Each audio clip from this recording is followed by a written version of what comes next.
To further expand on the idea of using a two-sensor solution to produce a quasi-analytic signal and how that compares to actual measurement of the three independent gradients, we have an additional paper available on our website called Empirical Transverse Gradiometer Data Processing.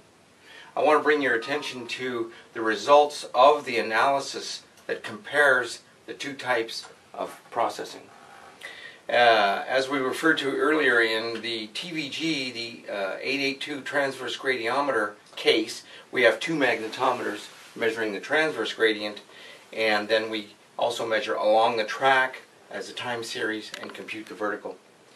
This graphic compares the total field, the analytic signal using multiple sensor arrays, and the quasi-analytic signal response at different field angles. And so here we have the field being at vertical, so this would be at like the North Pole. Here we would have it at a 50-degree angle, such as San Francisco. Here we would have it as a 20-degree angle, such as in Ecuador. And here we would have it as a zero field angle, such as the tip of India or Liberia.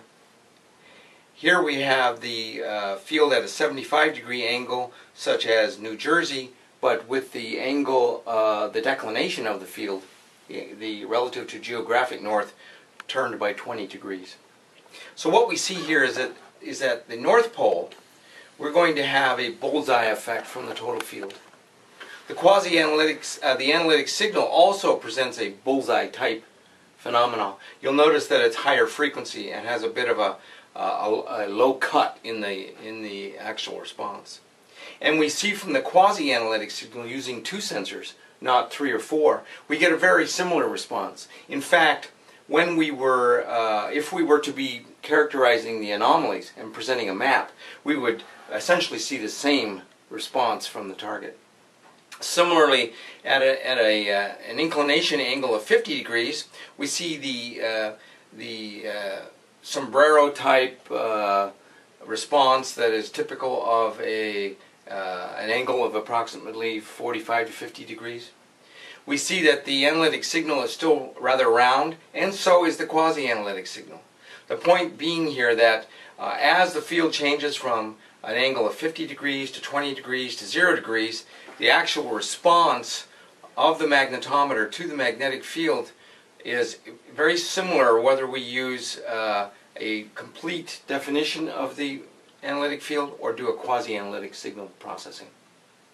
We see that as the field is tilted due to a declination of the Earth's magnetic field, we do get a slightly distorted effect in the quasi-analytic signal. However, we still would pick this as a target, and it would still be presented on the map as a clear target for our analysis.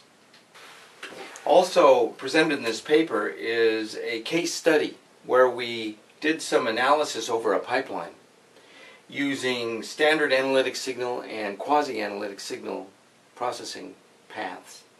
And we see in the total field, we can easily see the plus and minus variations from the ends of the pipes. In the analytic signal, we see a clear positive anomaly, all positive anomaly. And with the quasi-analytic signal, we see almost precisely the same response. So again, this case study shows that for 99% of the cases, the quasi-analytic signal with two sensors will produce the same data as 3 or 4 sensor arrays.